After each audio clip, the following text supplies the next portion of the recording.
Hi guys, welcome back to Cinema Hub. आज के इस वीडियो में मैं एक्सप्लेन करने वाली हूँ रिसेंटली रिलीज़ हुई एक मूवी के बारे में जिसका नाम है मिसेस, जो कि आप ZEE5 पर देख सकते हो। और अगर आप हमारे चैनल पर नए हो तो चैनल को सब्सक्राइब करना ना भूलें। तो चलिए कहानी को शुरू करते हैं।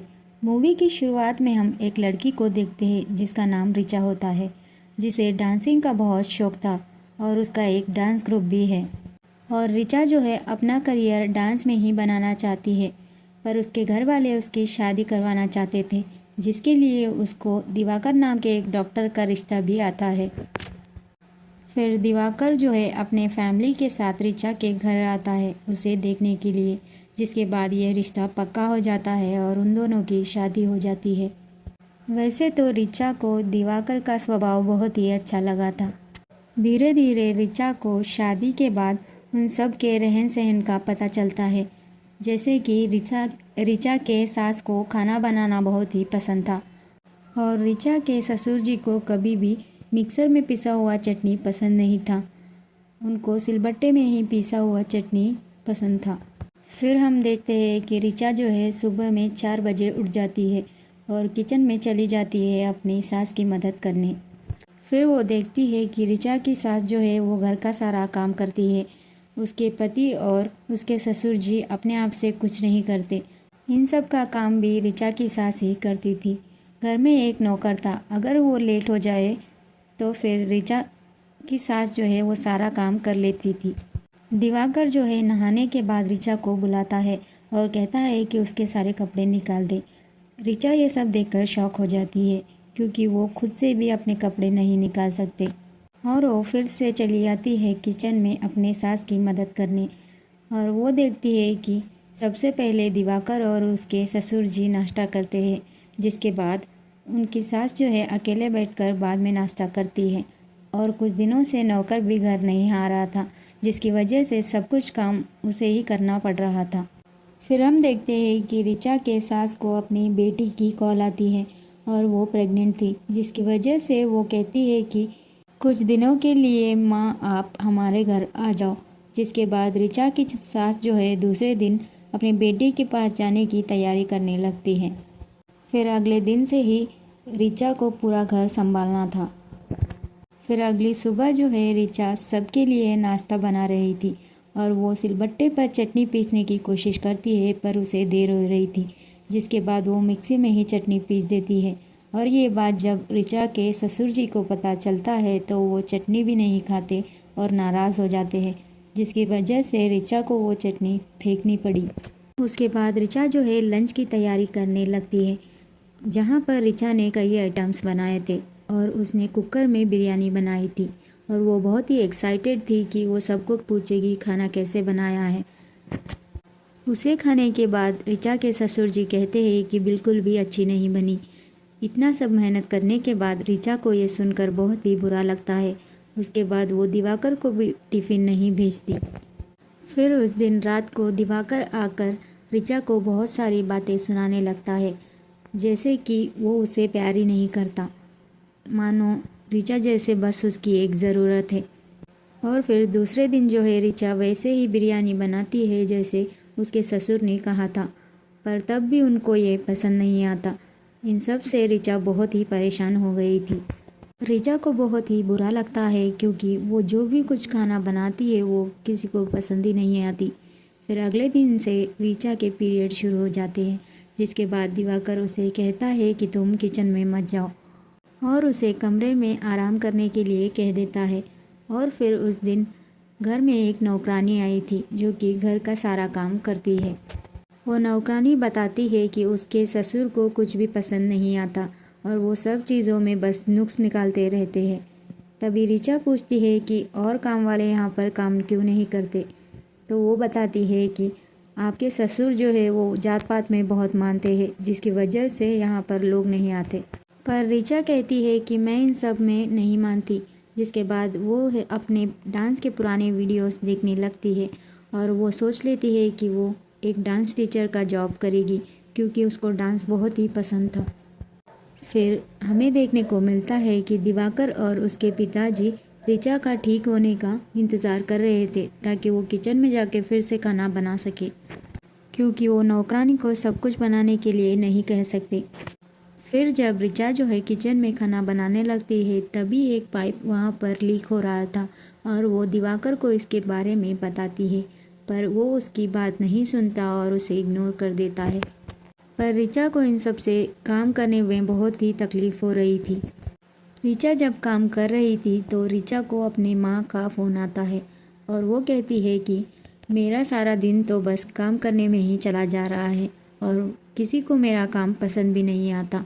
तब ऋचा की माँ कहती है कि धीरे धीरे सब कुछ ठीक हो जाएगा और तुम्हें आदत हो जाएगी। शुरुआत में सभी ऐसा ही होता है, जिसकी वजह से ऋचा को बहुत ही गुस्सा आया और उसने फ़ोन रख दिया, क्योंकि ऋचा को अपनी माँ से उम्मीद थी कि एटलीस्ट वो तो उसे समझेगी। फिर अगले दिन जब दिवाकर और उसके पिताजी नाश्ता कर रहे थे तभी ऋचा जो है अपने जॉब के बारे में उनको पूछती है।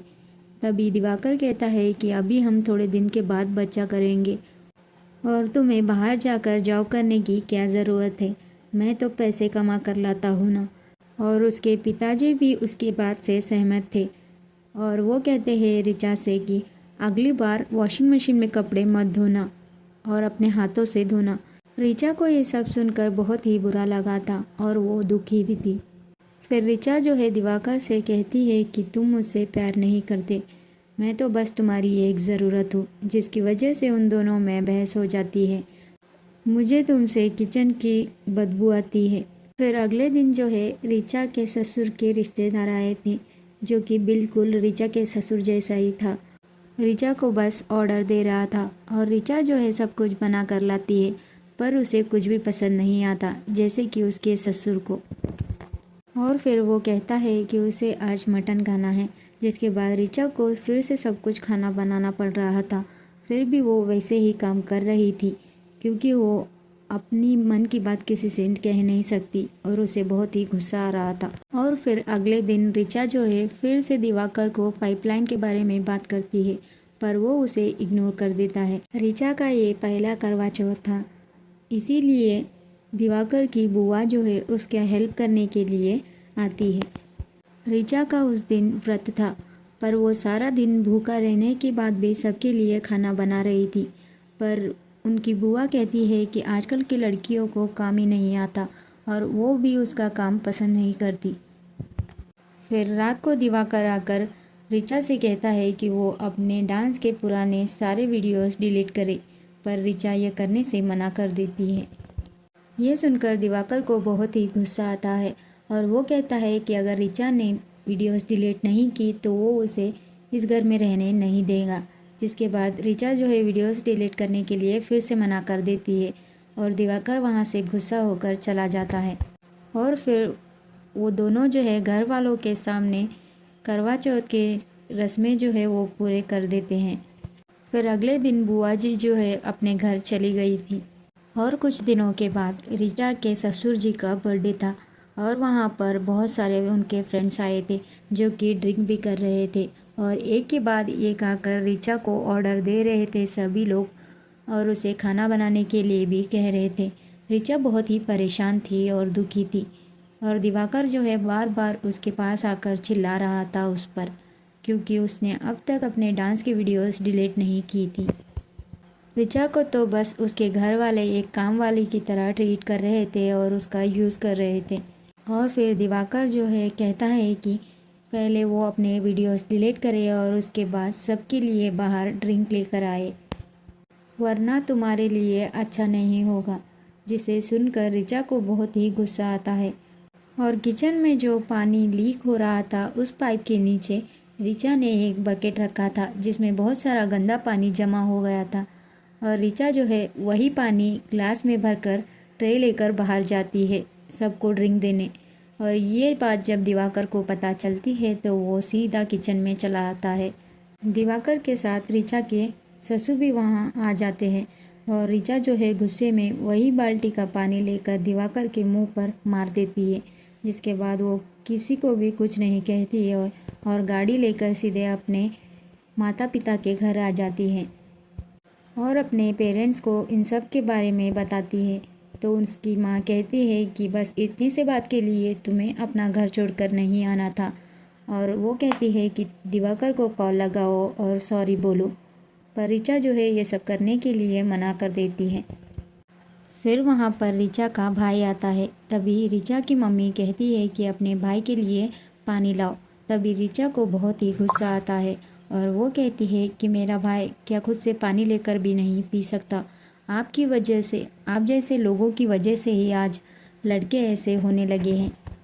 और फिर उन सब को इसकी आदत पड़ जाती है और उनको शादी के बाद एक पत्नी की नहीं, एक 24 घंटे काम करने वाली नौकरानी की आदत पड़ जाती है और वो पत्नी को भी ऐसे ही ट्रीट करते हैं। फिर कुछ दिनों के बाद का सीन दिखाया जाता है, जहाँ पर हम देखते हैं कि दिवाकर की दूसरी शादी हो गई थी और वो उसे भी वैसे ही काम करवा रहा था जैसे कि वो ऋचा से करवाता था।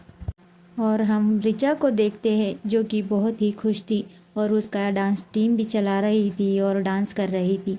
वो पहले से ही ये सब करना चाहती थी।